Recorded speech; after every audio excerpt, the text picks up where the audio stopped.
বলিউডের আকাশে একসময় যে নরম শুভ্র ভোরের আলোর মতো জ্বলেছিলেন তিনি ইমরান খান। জানে তু ইয়া জানে না থেকে বাহারা। ইমরানের হাসিমুখ, তার সহজ সরল রোমান্টিক উপস্থিতি গোটা এক প্রজন্মের হৃদয়ে জায়গা করে নিয়েছিল। পর্দায় তার উপস্থিতি ছিল এক অদ্ভুত মোহের মতো, যা অনায়াসেই তাকে অন্যদের থেকে আলাদা করত। কিন্তু হঠাৎই কোথায় যেন হারিয়ে গেল সে আলো।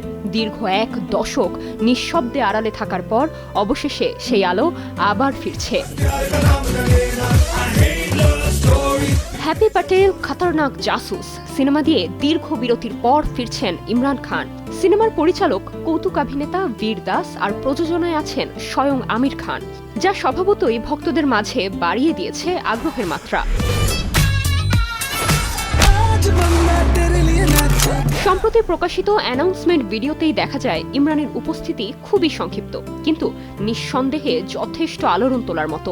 2015 সালের কাট্টি বাট্টির পর এটাই তার প্রথম অনস্ক্রিন উপস্থিতি। স্পাই কমেডি ঘরানার এই সিনেমাতে ইমরান ছাড়াও থাকছেন মোনা সিং, মিথিলা পালকার, শরীফ হাশমি সহ আরও অনেকে। সিনেমাটি মুক্তি পাবে আগামী 16 জানুয়ারি 2026-এ। Nirjona Nusrat, Star news.